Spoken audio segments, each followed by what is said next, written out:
हाँ, तो अब आगे बढ़ते हैं हमारा गैस समीकरण पे। तो गैस समीकरण क्या होता है?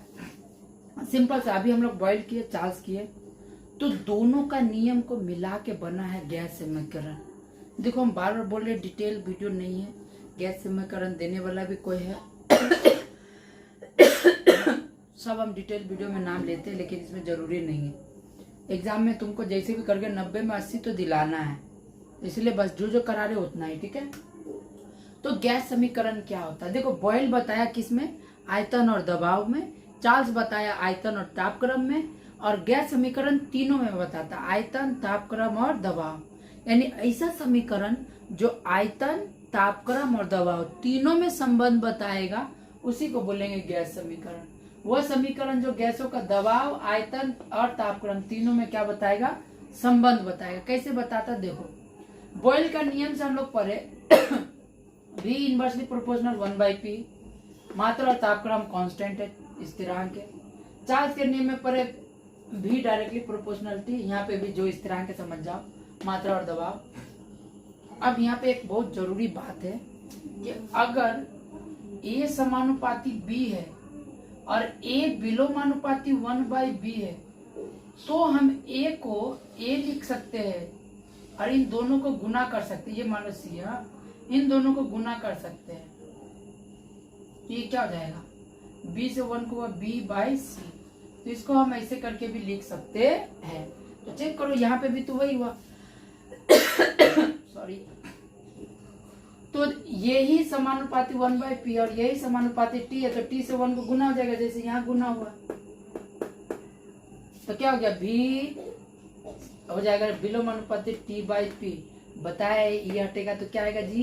बराबर आएगा और एक कांस्टेंट आएगा। तो हटा तो बराबर आया, कांस्टेंट आया T/p। अब चेक करो, इससे इसको मल्टीप्लाई हुआ तो KT हो गया, यहाँ पे P बचा नीचे में, क्रॉस मल्टीप्लाई करेंगे तो P भी बराबर क्या हो गया? KT। ये भी P भी बराबर KT भी एक गैस समीकरण ही है। अच्छा, अब T को इधर लिया है तो देखो P भी बराबर नीचे में बट्टा T बराबर K। तो देखो, इससे पहले दोनों किए, तापक्रम था तो आयतन था, दबाव था तो आयतन था, इसमें तीनों है, आयतन, दबाव और तापक्रम। इसीलिए इसको गैस समीकरण बोलते हैं, क्योंकि ये तीनों में संबंध को बता रहा है।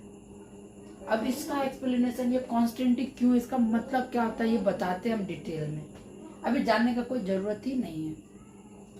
अच्छा, ये तो था जब हम एक क्या बोलेंगे, सिंपल P पे रखेंगे, V पे रखेंगे और T पे रखेंगे। अब तीनों को बदलने पर, यानी तापक्रम बन के T1 और T2 हो गया, आयतन बढ़ के V1 और V2 हो गया, दबाव बढ़ के P1 और P2 होगा। तो अब देखो, P के जगह में आ जाएगा P1, V के जगह में आ जाएगा V1, T के जगह में आ जाएगा T1, बराबर K हो गया। T2 के लिए क्या हो जाएगा? T2 मतलब अलग, P के जगह में आ जाएगा P2, V के जगह में आ जाएगा V2, दिख रहा है? T के जगह में आ जाएगा T2 बराबर के, दोनों का मान ही के, यानी P1 V1/T1 equals to P2 V2/T2। This is your gas equation, गणितीय रूप। इसको बोलते हैं गैस इक्वेशन का गणितीय रूप। ये क्या है जी? गणितीय रूप, mathematical expression of gas equation. अब यहाँ से हम इसको आगे कंटिन्यू करते हैं। इस K को हम मान लेते हैं NR। क्या मान लिए? अब N क्या है जी? सॉरी, चेक करो, P भी बराबर K के जगह में हम NR मान लिए, यानी P भी बराबर KT होगा। तो इस K के जगह में हम क्या बैठा दिया? NR मान लिए। क्यों माने? N होता है मोल, N का मतलब है 1 मोल, 2 मोल। अभी मान लो सिंपल में कि 1 kg गैस है, 2 kg है कि 3 kg है, 1 ग्राम, 2 ग्राम, 3 ग्राम को मोल बोलेंगे। तो हमको बताना पड़ेगा ना कितना ग्राम लिए, इसीलिए N लेते हैं। R क्या आ गया फिर? अब जाहिर सी बात है, कांस्टेंट के जगह में हमको कांस्टेंट लेना ही पड़ेगा, इसलिए R लेते हैं। अब R को बोलते हैं यूनिवर्सल गैस कांस्टेंट। R पूरा दुनिया में एक्सेप्टेबल है, इसीलिए इसका नाम है यूनिवर्सल गैस कांस्टेंट। हिंदी में इसको बोलते हैं सार्वभौमिक गैस स्थिरांक। और इसका मान अलग अलग होता है। देखो, सीजीएस यूनिट में होता है 8.314 × 10⁻⁷ अर्ग पर मोल पर केल्विन। ऐसा यूनिट में होता है 8.314 जूल पर मोल पर केल्विन। यूनिट पूछेगा, याद रखना। आर का ऐसा यूनिट ये होता है, आर का सीजीएस यूनिट ये होता है। अब एक और आर का यूनिट होता है और वैल्यू भी होता है 8.3 जूल पर केल्विन। ये पर होता है, इसको ऐसे भी लिख सकते हैं। ये भी एक आर का यूनिट होता है। यहाँ तक समझ में आ गया? यूनिवर्सल गैस कांस्टेंट, सार्वभौमिक गैस स्थिरांक समझ में आ गया। चलो अब आगे बढ़ते हैं। आदर्श गैस। अब सिंपल सा बात है, आदर्श नाम है ना, मतलब आदर्श बच्चा जो माँ बाप को पूरा बात मानेगा। वैसे ही आदर्श गैस ऐसा गैस, इसका गैस का माई भी बॉय और बाप हो गया चचा, सॉरी बाप मतलब माई हो गया बॉय, बाप हो गया चार्ल्स। तो ऐसा बच्चा यानी ऐसा गैस जो बॉयल का नियम और चार्ल्स का नियम दोनों को पालन करेगा। समझ में आया? तो ऐसा गैस जो बॉयल और चार्ल्स के दोनों का नियम का पालन करे, उसी को हम लोग बोलेंगे आदर्श गैस। और आदर्श बच्चा भी पैदा होना बंद हो गया, मैन्युफैक्चरिंग होना। समझ में आ गया बात? इसीलिए आदर्श गैस ऐसा है ही नहीं।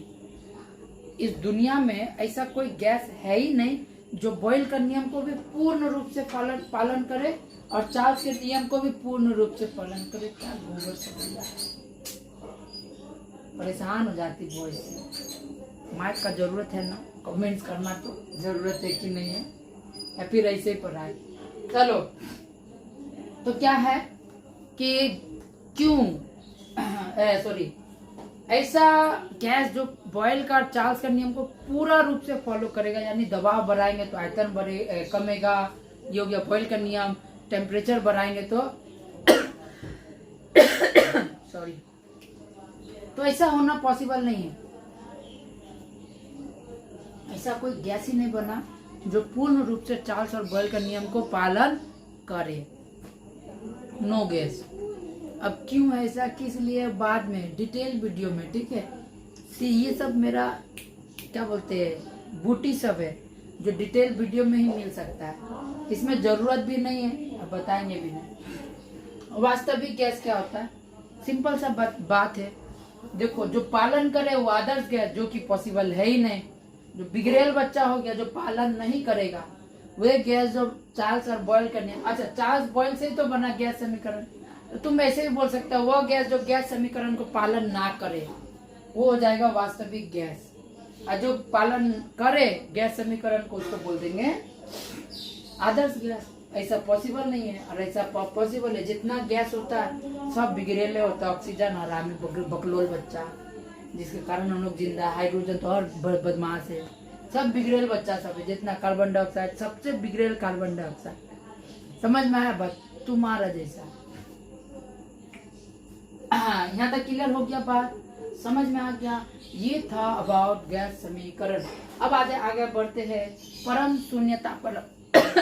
क्या है यार, अभी थोड़ा देर पहले चार्ल्स के नियम बताते बताए थे। -273 पे आके रुक जाता है।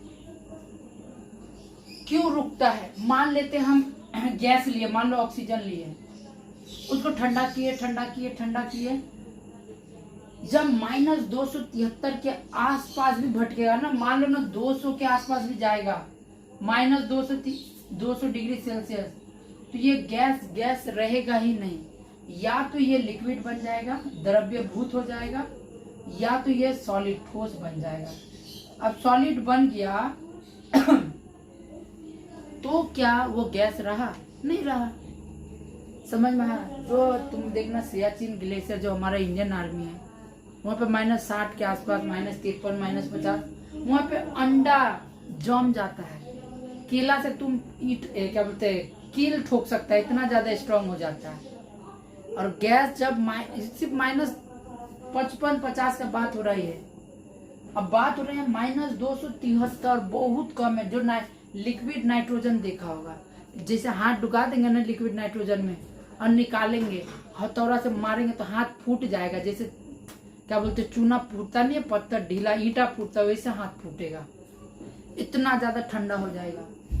तो लिक्विड नाइट्रोजन -190 के आसपास होता है। जो देखना खाना उना में देता गैस निकलता है, जीन निकलता है, धुआं है ना, वो -190 के आसपास रहता है। यहाँ पे बात हो रहा -273 डिग्री सेल्सियस, बहुत कम टेम्परेचर है ये। समझ में आया? यहाँ तक आज तक कोई गैस नहीं पहुंचा है। तो परम शून्य तापक्रम किसको बोलेंगे जी? ऐसा तापक्रम जहां पर निश्चित मात्रा वाली गैस का आयतन गणितीय रूप से शून्य हो जाएगा। यानी गैस, मान लो 1 केजी गैस हम लिए हैं, उसको -273 डिग्री तक से कम करना चाहे तो वो यहाँ तक तो पहुंचेगा नहीं, उससे पहले हो सकता -273 पे ही वो सॉलिड बन जाएगा। तो अब वो सॉलिड बन गया मतलब जम जाएगा, तो क्या वो गैस रहा? गैस नहीं रहा। गैस नहीं रहा तो गैस ही नहीं है, तो आयतन क्या हो गया? 0। गैस रहता तब तो आयतन कुछ चेंज होता, गैस ही नहीं रहा, वो सॉलिड बन गया तो उसका आयतन हो गया 0। समझ में आया बात? बहुत तगड़ा बात है, समझने का कोशिश करो। डिग्री सेल्सियस और केल्विन में क्या होता है? ये होता है, तुम सोचो ना कैसे गया, सी से के जा रहे हैं, जब सी से के जाते तो 273 जोड़ते हैं ना, तो -273 में +273 करेंगे तो 0 केल्विन आ जाएगा। इसको याद रखना बहुत जरूरी है। तो यहाँ से तीनों नियम होता है समाप्त। अब इसके बाद हम न्यूमेरिकल सूत्र बताएंगे कि बॉयल का भी, चार्ल्स का भी और गैस समीकरण का भी। टिल देन नोट करो जल्दी से।